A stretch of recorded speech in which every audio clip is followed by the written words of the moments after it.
तो hello ladies and gentleman, कैसे हैं आप सभी। उम्मीद करता हूँ आप सभी एकदम ठीक होगे, सभी एकदम मौज मस्त होगे। तो स्वागत है आप सभी का ड्रैगन राजा के सीजन 2 के एपिसोड 22 के साथ, जो कि लिटरली काफी ज्यादा अमेजिंग होने वाला है। एंड आई नो कि एपिसोड एक दिन लेट आ रहा है, बट क्या करूँगा, इस अपलोडिंग में थोड़ा कुछ इशू आ रहा था, इसी वजह से मुझे इसे आज अपलोड करना पड़ रहा है। तो गाइज चलो भाई, बिना टाइम फोड़े सीधे ही बढ़ते अपने इस अतरंगी से एपिसोड की तरफ। तो एपिसोड की स्टार्टिंग वहीं से होती है जहां से पिछला एपिसोड खत्म हुआ था।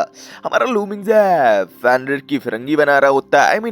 इसकी कुटाई इतने ब्रूटल तरीके से कर रहा होता है कि भाई देखने वालों की एकदम रूह कांप जाए। वही बात की जाए, ये 7 डेडली सिंस का इस्तेमाल करते हुए इसकी कुटाई कर रहा होता है। साथ ही साथ इसने वही इस फैनर के शरीर के काफी सारे हिस्सों पर वो 7 डेडली सिंस को वेपन्स को गड़ा भी दिया होता है। एंड ऐसा लग रहा होता है जैसे कि ये कोई फॉर्मेशन एक्टिवेट करने वाला हो, एंड वास्तव में ये करता भी कुछ ऐसा ही है।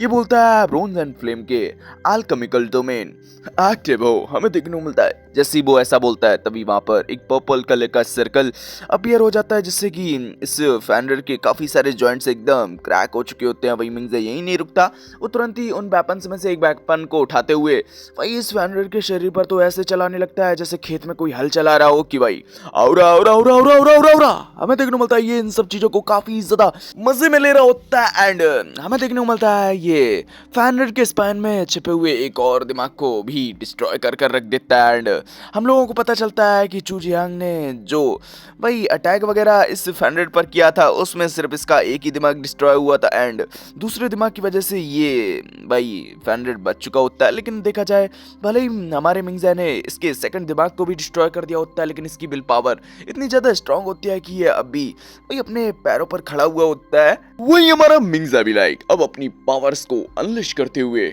वही आसमान में उड़ने लगा होता है। हमें देखने को मिलता है इसके पीछे एक ब्लैक कलर के वही पंख वगैरह भी आ चुके होते हैं, जहां पर वो काफी ज्यादा एटीट्यूड में बोलता है कि वेल, जिस दिन मैं इस दुनिया में आ गया सारे के सारे गद्दार मरेंगे। ऐसा लग रहा होता है जैसे कि इसके ही सबॉर्डिनेट ने भाई इसको धोखा वगैरह दिया हो। वही हमारा सीन शिफ्ट टू में नोनो की तरफ का सीन दिखाया जाता है, जो कि मिंगफे के लिए थोड़ी बरीड हो रही होती है। एंड वही ये इसी डोमेन की तरफ बढ़ रही होती है। वही सीजर की बात की जाए, वो एंड वही हमारा पारसी तो वही डोमेन के अंदर घुस चुके होते हैं जैसे तैसे कर एंड बोल रहे होते हैं कि देखा जाए वही इसी एरिया से काफी सारे ये विंड डेविल्स बाहर की तरफ आ रहे थे। एंड अचानक से अंदर की तरफ जाने लगे। वेल, क्या मसला है, क्या ड्रैगन एम्परर ने वापस बुला रहा है? लेकिन कुछ भी हो, देखा जाए ये क्रॉसबो को काफी ज्यादा अट्रैक्ट करते हैं।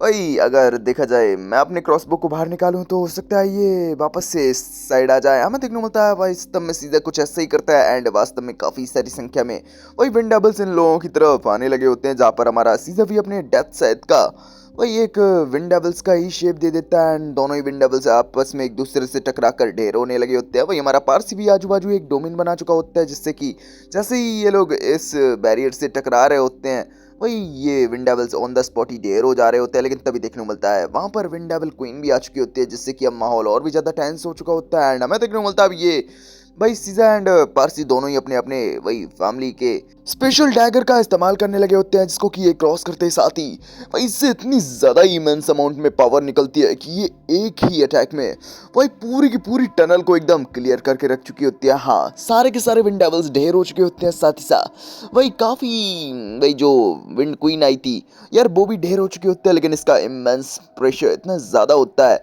कि भाई ये लोग भी इस डोमेन से बाहर फेंक दिए जाते हैं एंड रियल वर्ल्ड में पहुंच चुके होते हैं। वही सीजा भी वेल, अब हम लोग कर ही क्या सकते हैं। अब जो कुछ भी है मिंगफे तुम्हारे हाथों में है। वही हमारा सीन शिफ्ट कर में मिंगफे की तरफ का सीन दिखाया जाता है, जहां पर वही अभी सब चीजें शांत हो चुकी होती हैं। एंड मिंगफे को भी हल्का फुल्का होश आने लगा होता है कि ये क्या, मेरे सारे के सारे घाव भर गए। लेकिन तभी वो सामने देखता है एकदम हिल पड़ा होता है, क्योंकि फैनर अभी हिलडुल पा रहा होता है। वही इस चीज से हमारा मिंगफे काफी ज्यादा घबरा जाता है कि मिंगजा तू धोखेबाज, वेल हमारे बीच एग्रीमेंट हुआ था यार, अभी तो तूने मेरी फुल सर्विस भी नहीं की है। वेल, अभी तूने इस फैनर को ढेर कहाँ किया है बे? लेकिन तभी वो काफी ज्यादा शॉक हो जाता है, क्योंकि फैनर अपने मुंह से अपनी बहन यानी कि जियामी की बॉडी को बाहर फेंकता है। वहीं इस चीज से हमारा मिंगफा भी एकदम हिल पड़ा होता है कि तो क्या ये बस अपनी बहन को निगलने का नाटक कर रहा था, बल्कि असल में तो ये अपनी बहन को प्रोटेक्ट करना चाह रहा था। हमें देखने को मिलता है होता भी कुछ ऐसा ही है, क्योंकि अभी हमारा फैनर तो अपनी बहन को लेकर वही बिलक बिलक कर रो रहा होता है कि दीदी प्लीज उठ जाओ, प्लीज उठ जाओ, आपसे मैं आपसे कभी भी खेलने के बारे में नहीं कहा करूंगा।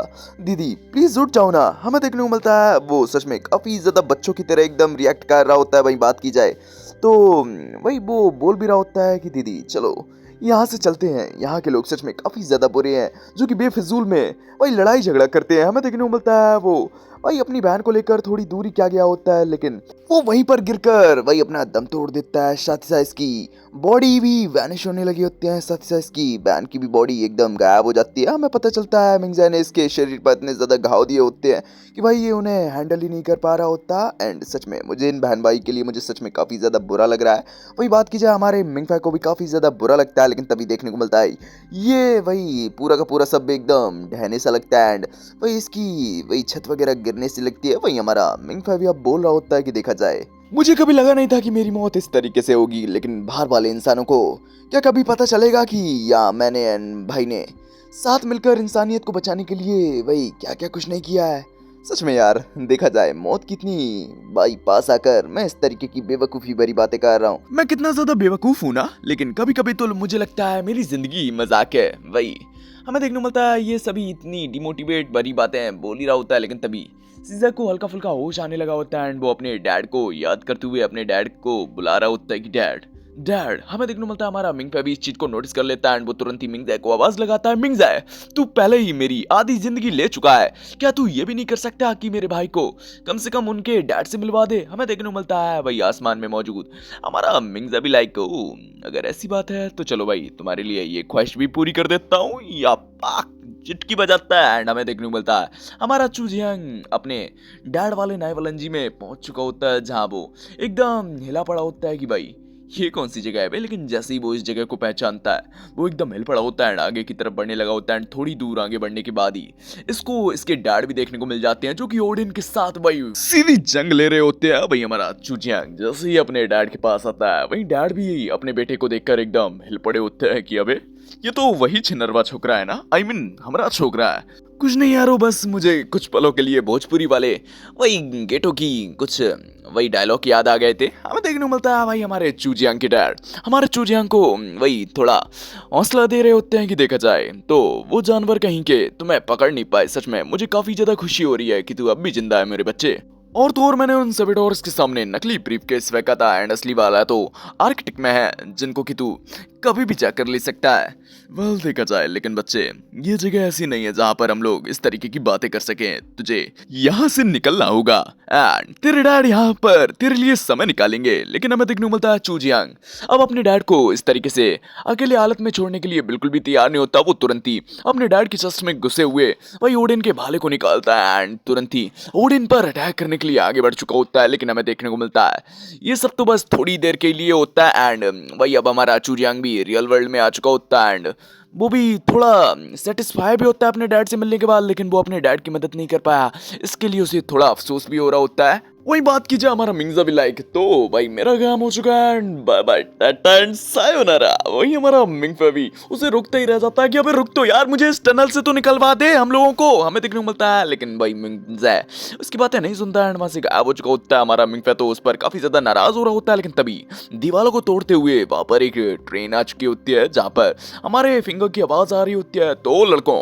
बाल घर जाने का वक्त हो चुका है, तुम्हारे वही इंतफाक से मिले हुए ब्रदर की तरफ से ये तुम्हारे लिए एक छोटी सी मदद है। वही हमारा मिंगफा तो इस आवाज को हल्का फुल्का पहचान चुका होता है कि यार मुझे काय को लग रहा है ये आवाज थोड़ी जानी पहचानी है। हमें देखने को मिलता है वास्तव में ये हमारे फिंगर का ही किया धरा होता है, जो कि मार्क्समैन है, एक मार्क्समैन का अभी भी रोल निभा रहा होता है। हमें देखने को मिलता है वही हमारा वही थोड़ी दूरी वही मिंगज़ा भी थोड़ा अपीयर हो चुका होता है अपनी पावर से चूजियांग के घावों पर भी थोड़ा बहुत हीलिंग अपनी इस्तेमाल कर देता है एंड उसको भी ठीक कर चुका होता है। हमारा चूजियांग भी इस चीज को नोटिस कर पा रहा होता है कि देखा जाए अचानक से मेरा शरीर के घाव भरने लगे हैं। वहीं उसके हाथों से वही ज़ियामी की दी हुई चाबी भी गिर चुकी होती है। वहीं हमारा मिंगफा भी लाइक भाई आखिर ये क्या है। वही हमारा चूजियांग भी लाइक ये ज़ियामी के अपार्टमेंट की चाबी है। वही हमारा मिंगफा भी थोड़ा मुंह बनाते हुए बोलने लगा होता है, सच में भाई लगता है आप भी मेरी तरह एकदम बेवकूफ हो, जहाँ पर इस दिमाग से सोचने वाली दुनिया में हम लोग दिल से सोचते हैं। हमें देखने को मिलता है वही हमारा सीन शिफ्ट होकर वही नोनो की तरफ का सीन दिखाया जाता है, जहाँ वो भागते भागते वही हमारे मिंगफा वाले सब्बे की तरफ बड़े चली जा रही होती है। वही बात की जाए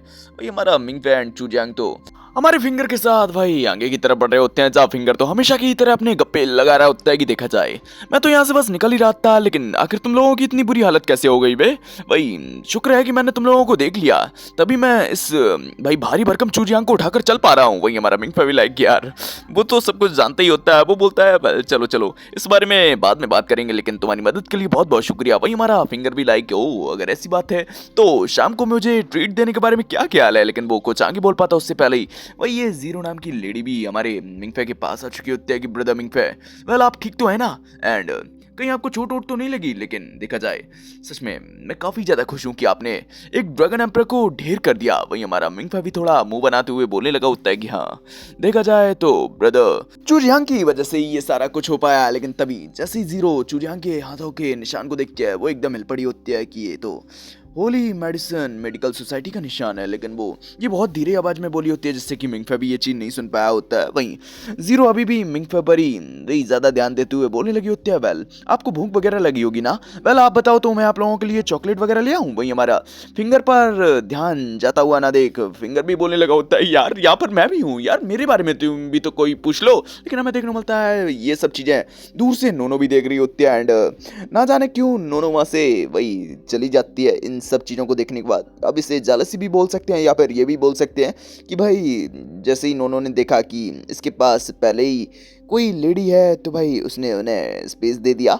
वही हमारा सीन शिफ्ट होकर में अगले दिन का सीन दिखाया जाता है जहाँ फ्रोस्ट किसी से बात कर रहा होता है कि क्या ड्रैगन एम्परर ढेर हो गया। सच में ये तो प्लान का पहला हिस्सा सफल होने जैसा है। वही बात की जाए अब हम लोग कॉलेज को अपने हिसाब से गाइड वगैरह कर सकते हैं। वही हमारा सीन शिफ्ट होकर हमें वही फिंगर एंड उसी ओल्ड मैन की वही कन्वर्सेशन की तरफ का सीन दिखाया जाता है जहाँ पर ओल्ड मैन बोल रहा होता है सच में आजकल के यंग लोग भी ना जाने कहाँ से उनके अंदर इतना ज्यादा गुस्सा आता है। वेल अंजू के प्रवोक करने के बाद वेल जितने भी यंग हाइब्रिड्स है ना वो सबके सब शिंगड़ू में इकट्ठा हो रहे हैं वही ड्रैगन स्लेइंग को देखने के लिए। वही बात की जाए मुझे कभी कभी लगता है तुम सच में काफी ज्यादा बड़े बेवकूफ हो, एंड तुम्हें वही हाइब्रिड्स का फ्यूचर सौंपने वाला मैं मुझे लगता है मैं तो तुमसे भी ज्यादा बड़ा बेवकूफ हूँ। लेकिन क्या मैं तुमसे पूछ सकता हूँ उस लड़के मिंगफे पर तुम इतना ज्यादा ध्यान क्यों देते हो, क्या उसमें कुछ स्पेशल है।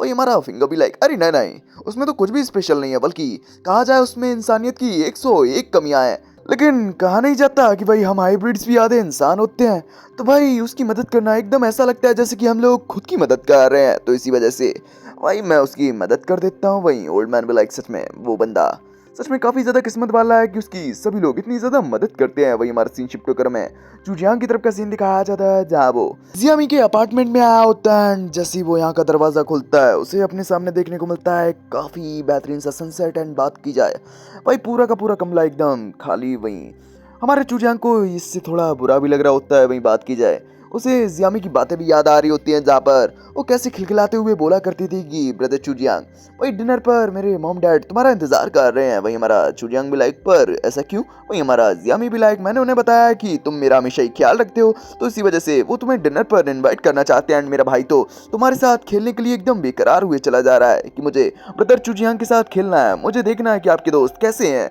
वही हमारा प्रेजेंट टाइम में चूजियांग इन सभी बातों को सोच सोच कर वही कमरे में घूम रहा होता है कि सच में जियामी जो कि दिखाने की कोशिश किया करती थी कि वो एक भाई मिडिल क्लास फैमिली से है, लेकिन देखा जाए वो एक लोअर क्लास जिंदगी जी रही थी। यहाँ तक कि उसके कमरे में तो एक टीवी भी नहीं है, और उसके कहने के मुताबिक उसके पेरेंट्स और उसका भाई वो असल में एग्जिस्ट करते ही नहीं थे। असल में वो जोर मुनगांडर थी जो कि कमरे में बैठकर आजू बाजू के इंसानों की सिर्फ बातें सुना करती थी। एंड उसने वही खुद से जियामी को बनाया एक इंसानी जिंदगी जीने के लिए। लेकिन फिर भी मेरा दिल इतना उदास क्यों है।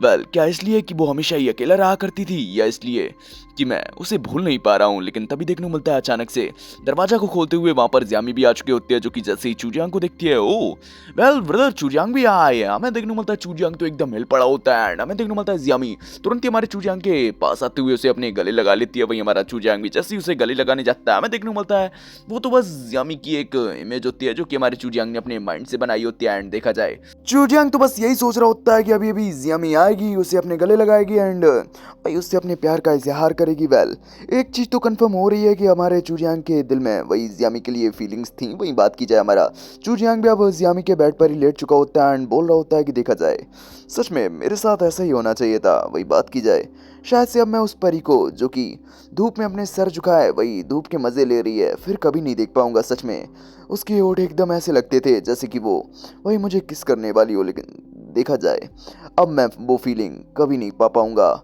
और गाइस इसी सीन के साथ हो जाता है अपना ये एपिसोड यहीं फिनिश। सच में यार मुझे चूजियांग एंड मिंगफा के लिए काफ़ी ज़्यादा बुरा लगता है। वेल 2 सीजन बीत चुके हैं एंड बात की जाए अभी इन दोनों लंडों को एकदम सिंगल ही रखा गया है। वेल हम लोग अभी के लिए कर ही क्या सकते हैं, लेकिन आप लोग कर सकते हो। मैंने कमेंट में लिख देना कि भाई we are support you Mingfa and Chujiang, and मैं समझ जाऊंगा कि भाई काफी सारे बंदे लोग हैं मिंगफा एंड चूजियांग को सपोर्ट करने वाले। तो गाइस चलो अभी के लिए इस एपिसोड को करते हैं यहीं फिनिश। और गाइस मेरे इस चैनल एंड मेरे ब्लॉग चैनल को भी सब्सक्राइब करके बेल आइकन को ऑल पे सेट कर लेना, जिससे कि आपको मेरे डेली अपडेट्स यूं ही भाई डेली मिलते रहें। और वीडियो काफी ज्यादा मेहनत से बनती है यारो, तो एक प्यारा सा लाइक करके एक प्यारा सा कमेंट भी कर दिया करो। वैसे भी मेरे टाइम के तो अभी के लिए एकदम घोड़े लगे पड़े हैं, किस तरीके से टाइम निकालता हूँ ये तो मैं ही जानता हूँ। तो भाई चलो भाई अब तो आड़ा भाई मिलेगा तुमसे नेक्स्ट एपिसोड के साथ, तब तक के लिए बाय बाय, ख्याल रखिए अपना।